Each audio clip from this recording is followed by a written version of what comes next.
pessoal! Tudo bem com vocês? Eu sou a professora Rafaela Sionek, aqui do Aprova Concursos, e vou trabalhar com vocês a matéria de Direito do Trabalho. Esse é o nosso curso de tribunais para o cargo de técnico judiciário da área administrativa. Nesse nosso curso, vamos ver todo o conteúdo programático em relação ao direito do trabalho. Normalmente, nos nossos concursos para o Tribunal Regional do Trabalho e tanto para o Tribunal Superior do Trabalho, eles cobram no edital, está escrito noções de direito do trabalho. Mas como nós vimos acompanhando, na verdade, as provas, não é noções, pessoal. Eles estão cobrando direito do trabalho puro, praticamente, vai muito além de noções do direito do trabalho. Então, nesse nosso curso, vamos trabalhar de verdade o direito do trabalho, que, sem sombra de dúvidas, é uma das matérias mais gostosas do direito. Vamos ver, então, vamos falar hoje de salário e remuneração e vamos iniciar a respeito da jornada de trabalho. Então, nesse nosso grupo de aula de hoje que eu vou gravar, vamos gravar o quê? Vamos falar de salário e remuneração e vamos falar de jornada de trabalho. Vamos começar, então, o nosso curso com o pé direito, pessoal. Vamos falar de um tema mais gostoso que tem do direito do trabalho e, com certeza, um dos mais importantes a serem cobrados na hora da prova. Salário e remuneração e tanto quanto jornada de trabalho são um dos temas mais recorrentes para as provas do TRT e do TST. Sem sombra de dúvidas, não tem uma prova que você não faça de TRT e TST que não caia, então, um tema a respeito de salário e remuneração e jornada de trabalho. Por quê? Por que sempre cobram? Porque é um tema muito amplo. O examinador, com uma questão apenas falando de salário e remuneração, ele consegue trazer vários tópicos. Consegue, por exemplo, trazer a diferença de salário e remuneração, consegue trazer o salário mínimo, as proteções contra o salário, os descontos salariais, salário in natura, entre outras possibilidades que o examinador pode cobrar dentro do tópico de salário que nós vamos estudar na nossa aula de hoje. Então vamos lá, pessoal, vamos começar com força, com energia positiva total nessa nossa aula de hoje. E eu preciso de vocês aqui presente comigo, eu preciso sentir vocês e assim a nossa aula vai caminhar, fluir muito positivo. Pessoal, qualquer dúvida que vocês tiverem a respeito da matéria, a respeito de algumas questões, dúvidas de estudos em relação ao direito do trabalho, ou também dúvida de como estudar para uma prova do TRT, para uma prova do TST, mandem, acessem a minha página no Facebook, Rafaela Sionek. Acessem, curtam, lá eu posto sempre as notícias, as novidades do TST, as novidades no nosso mundo dos concursos, o que está saindo em concurso do TRT, qual que está para sair. Lá vocês vão encontrar todas as novidades, inclusive dicas de estudos, dicas para provas. Então não deixe de acessar a página Rafaela Sionek. Eu aguardo vocês lá. Quero saber, vocês aí do outro lado da telinha, onde vocês estão? Quem são vocês que estão aqui dividindo o direito do trabalho comigo, que estão junto nessa caminhada, nesse nosso curso longo de tribunais? Então vamos lá, pessoal. Vamos para o nosso primeiro tema do nosso estudo. Vamos vencer todo o conteúdo programático que, em regra, é cobrado para as provas de tribunais para o cargo de técnico. Então vamos lá, começando com salário e remuneração. Anotem aí. Salário e remuneração. Quando nós pensamos em salário e remuneração, nós pensamos basicamente na diferença que é do salário e remuneração. Pergunto para você, qual é a diferença de salário e remuneração? E tenho certeza que você vai me responder que a diferença de salário e remuneração é que salário é sempre a parte fixa e remuneração é sempre a parte variável. Não, pessoal, esqueçam, deixem de lado esse entendimento que vem acompanhando vocês há muito tempo. E me acompanhou também quando eu era aluna. Eu sempre pensava que salário era a parte fixa e remuneração era a parte variável. Até porque muitos doutrinadores trazem esse entendimento para nós. Mas não é assim que funciona não, pessoal. Tanto é verdade que o parágrafo 1º do artigo 457 da CLT traz o que é salário. E o artigo 457 da CLT traz o que é remuneração. Então, nós vamos ver. Salário, Rafaela, você me disse, então, que não é a parte fixa e remuneração não é a parte variável. O que seria salário e o que seria a remuneração? Então, vamos entender. Salário, o que é salário, pessoal? Salário é toda a contraprestação paga pelo serviço prestado. Então, salário é o quê? Salário é toda a contraprestação paga pelo serviço prestado. Ou seja, você trabalhou, você vai receber a sua remuneração. Você vai receber um salário do que você trabalhou. Mas, Rafaela, na minha folha de pagamento, eu recebo algumas verbas. Eu recebo algumas comissões, eu recebo também uma verba lá que o meu empregador denominou. É a verba do lanchinho. Não importa. Não importa a denominação da verba que você recebeu. Isso é salário, é pago pelo serviço prestado como uma contraprestação? Sim, isso é salário. Então, pessoal, salário é tudo que é pago pelo serviço prestado. Não importa a denominação. Então, por isso, nós vamos esquecer esse entendimento de que salário é a parte fixa e remuneração é a parte variável. Então, o salário é tudo. Não importa a verba, não importa o nome da verba que teu empregador dê para te pagar. É pelo serviço que ele está te pagando? Sim, é pelo serviço que ele está me pagando. Então, se é pelo serviço, é o quê? É salário, salário, salário e salário. É o quê, pessoal? Salário. Ok, então? E o que seria, então, a remuneração? A remuneração, pessoal, ela é diferente. A remuneração, ela é paga somente para algumas pessoas. A remuneração seria o salário, então, mais as gorjetas. O que seriam as gorjetas? A gorjeta é um valor oferecido por terceiros ou cobrados na nota pelo serviço para distribuição entre os empregados. A gorjeta nada mais é do que aquele valor que a gente paga na nota de serviço quando vai ao restaurante. Ok, então? Sabendo a diferenciação de salário e remuneração, nós temos que salário é tudo que é pago pela contraprestação, pelo serviço. E a remuneração, quem vai receber a remuneração? Remuneração é para todo mundo? Não, pessoal, remuneração só vai ser quando a pessoa receber gorjeta. Por isso que para a maioria das pessoas, o salário que ela recebe é igual à remuneração. Então, o salário é igual à remuneração em regra. Por quê?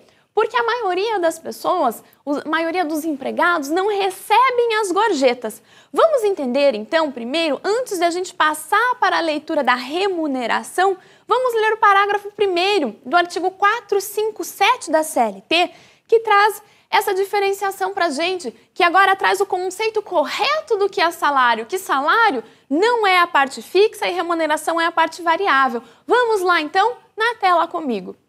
Parágrafo 1º do artigo 457 da CLT. Integram o salário não só a importância fixa estipulada, como também as comissões, percentagens, gratificações ajustadas, diárias para viagens e abonos pago pelo empregador. Viram então, pessoal? Importa, além do salário, não só a importância fixa estipulada, mas também o quê? Nós temos as comissões, nós temos a percentagem. Então, o salário é composto, além da parte fixa, como também pela parte variável. Então, o salário é tudo que é pago pelo serviço prestado. Isso é salário. E remuneração, então? Remuneração vai ser diferente de salário para quem? Para quem recebe gorjetas. E quem nós sabemos que recebem gorjetas? Quem recebe gorjetas normalmente são os garçons. Nós não estamos acostumados a ir a um serviço, a um restaurante, e sempre na nossa nota de serviço vem os 10%? Os 10% sobre o serviço. Aqueles 10% é a gorjeta do salão, é a gorjeta do garçom. Pessoal, essa gorjeta, o que é a gorjeta então? A gorjeta, ela é uma quantia fornecida por terceiros ou cobrada na nota de serviço distribuída aos empregados. Para que seja gorjeta, ela tem que ser ofertada por terceiros de forma espontânea ou cobrada na nota de serviço, mas tanto que seja oferecida por terceiros, mas cobradas na nota de serviço, elas devem ser o quê? Devem ser distribuídas, direcionadas aos empregados. Porque se ficar por empregador, é o quê? É salário, ok? Então, pessoal, essa é a gorjeta. Vamos ver, então, o que o artigo 457 da CLT nos menciona. Ele traz a distinção entre salário e remuneração. Vamos lá, pessoal. Artigo 457 da CLT. Compreende-se na remuneração do empregado, para todos os efeitos legais, além do salário devido e pago diretamente pelo empregador, como contraprestação do serviço, as gorjetas que receber. Entenderam então, pessoal? Por isso que para a maioria dos empregados, o salário será igual à remuneração. Por quê? Porque esses empregados não devem receber o quê? Não devem receber gorjetas. A remuneração será diferente do salário quando? Quando o empregado receber gorjetas. Então, nós temos que o esquema é o quê? Imaginem aí, escrevam no caderno de vocês como uma dica. Remuneração é igual. Então, escrevam remuneração é igual, sinalzinho de igual, salário mais gorjetas.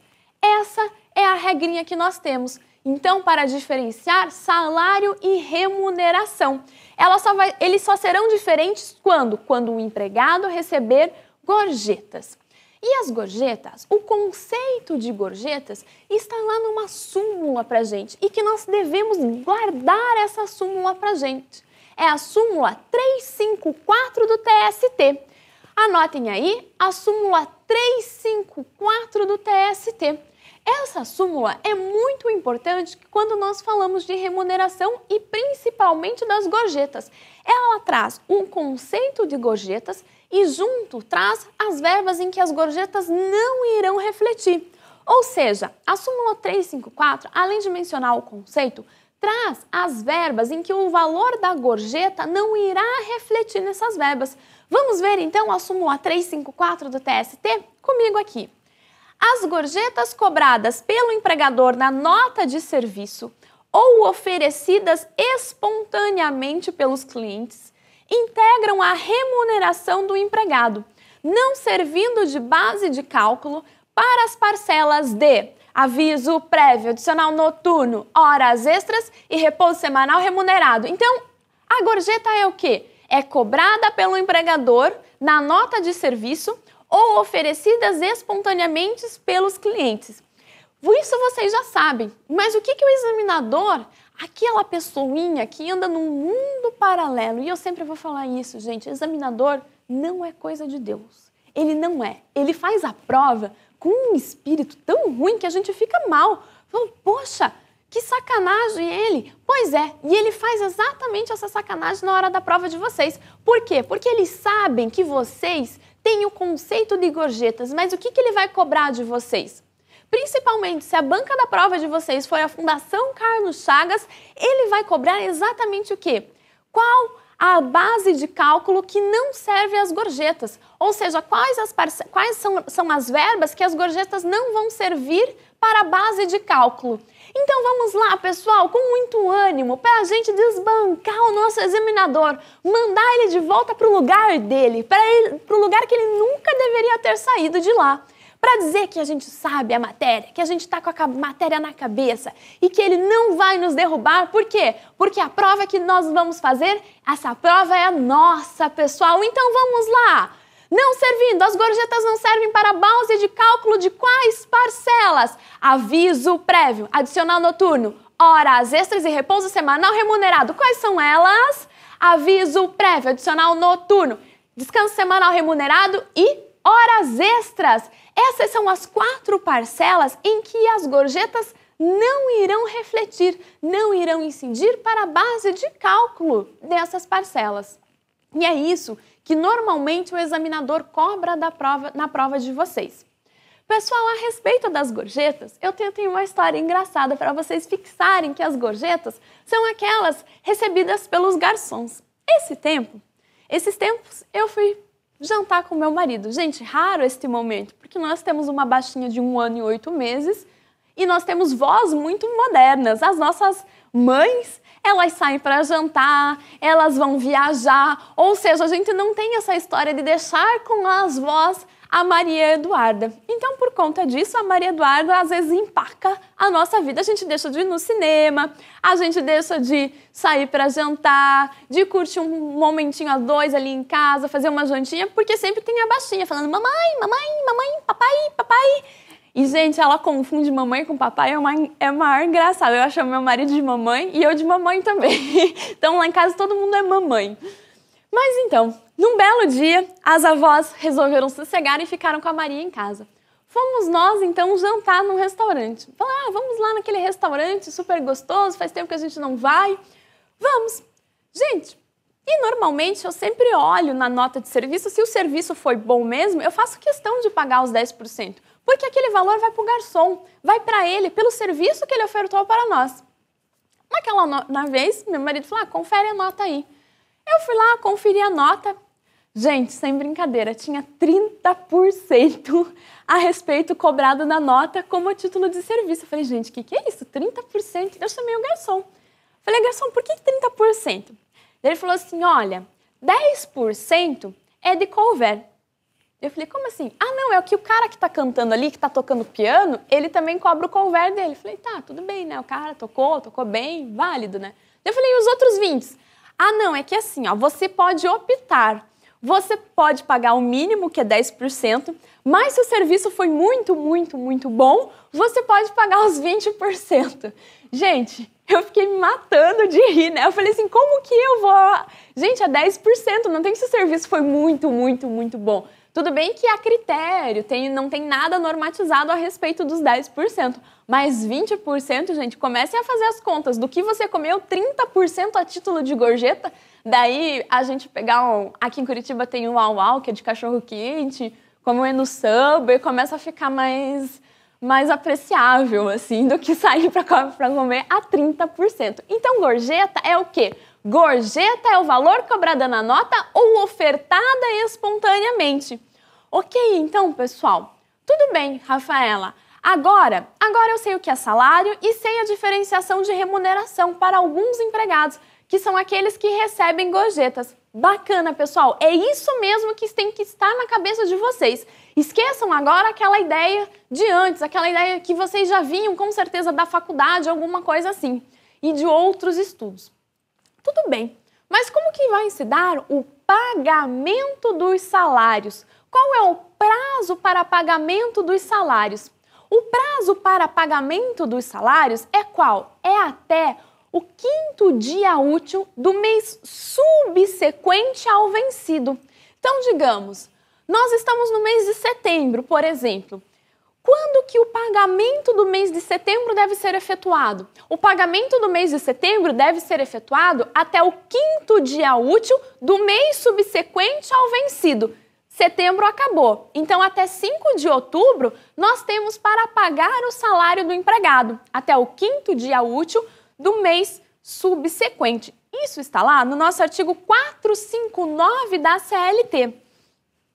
Lá nesse artigo 459 menciona a respeito do prazo.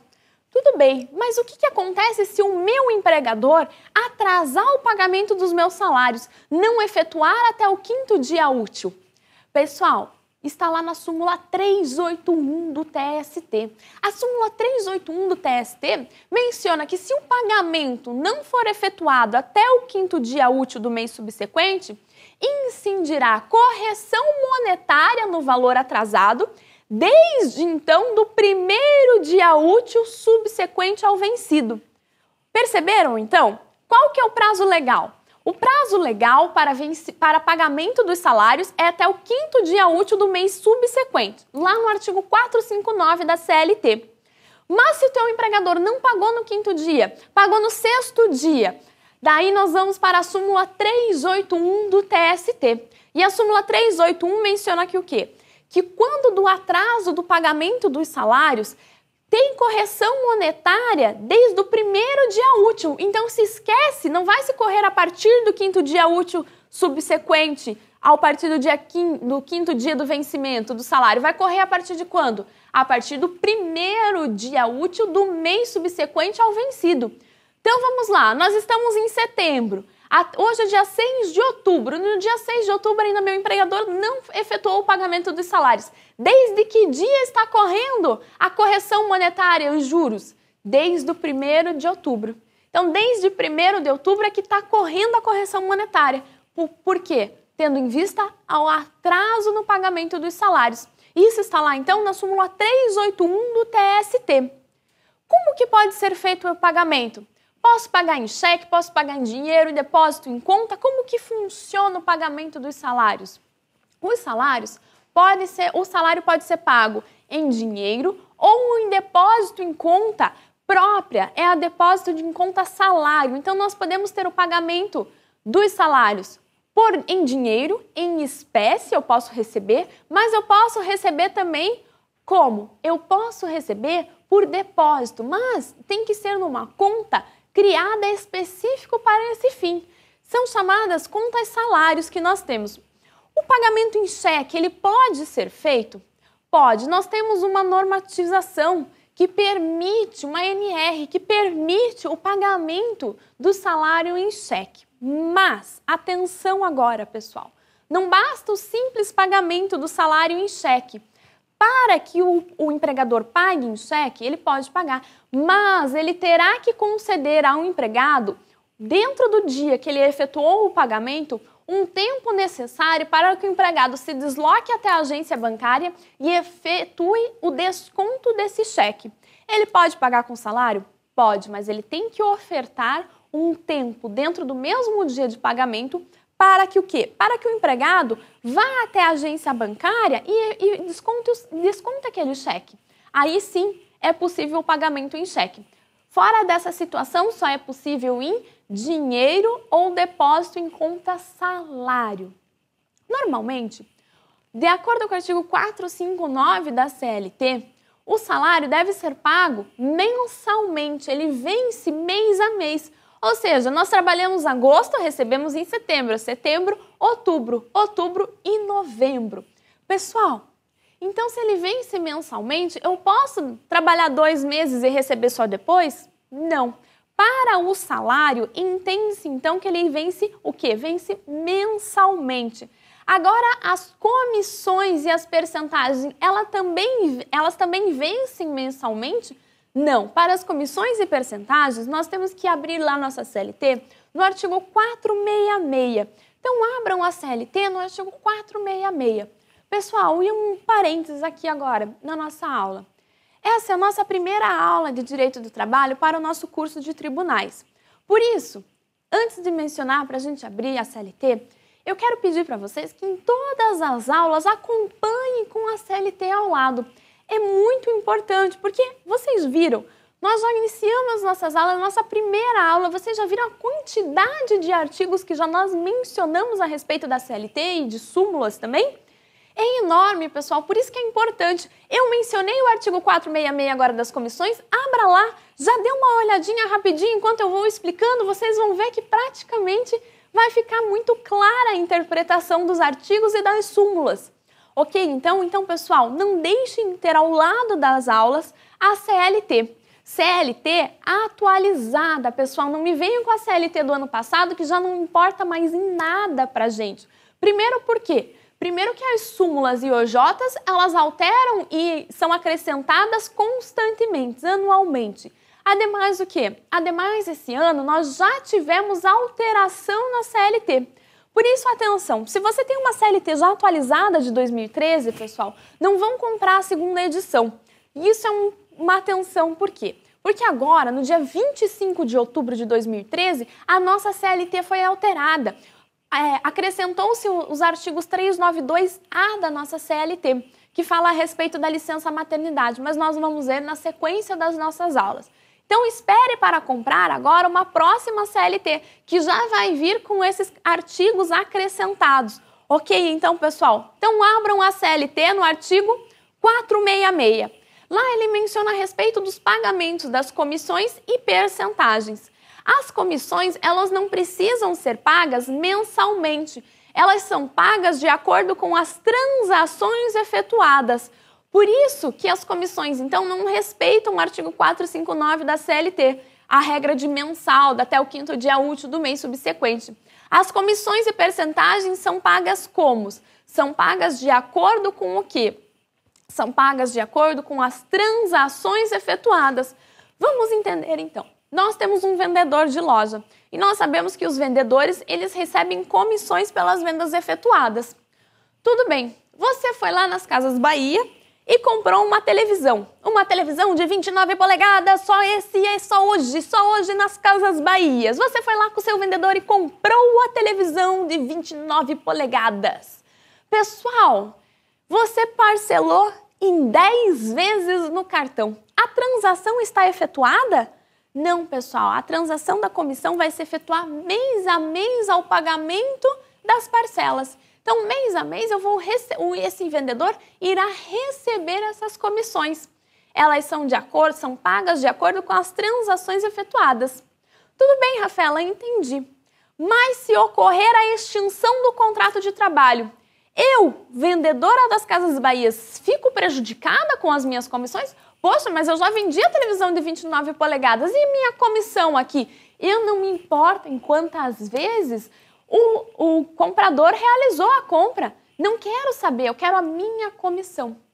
Então, pessoal, o parágrafo 3º do artigo 466 da CLT nos menciona isso. Ele fala que em caso de extinção do contrato de trabalho, não haverá prejuízo das compras e comissões já efetuadas. Ou seja, não vamos ter prejuízo. Eu, vendedora, não vou ter prejuízo, então, da minha comissão por essa venda, quando da extinção do meu contrato de trabalho. Isso está lá, então, no parágrafo 3º do artigo 466 da CLT. É isso que mencionam a respeito das comissões. Então, o salário, ele vence o quê? Ele vence mensalmente. E as comissões? As comissões vencem de acordo com o quê? De acordo com as transações efetuadas. Sendo que, da extinção do contrato de trabalho, nós teremos prejuízos a respeito das comissões e percentagens? Não, não, não. O parágrafo 3º do artigo 466 nos menciona que não há prejuízo para essa finalidade. Ok, então, pessoal, não vou iniciar, já estamos finalizando a nossa aula. Na nossa próxima aula, vamos falar a respeito de salário mínimo, salário complessivo, proteção do salário, e daí vamos entrar num tema que tenho certeza que vocês vão adorar, que é salário in natura ou salário utilidade. Não só nós adoramos, como aquela pessoa, o examinador, adora. Então eu aguardo vocês na nossa próxima aula. Vamos lá, pessoal! Até lá! Tchau, tchau!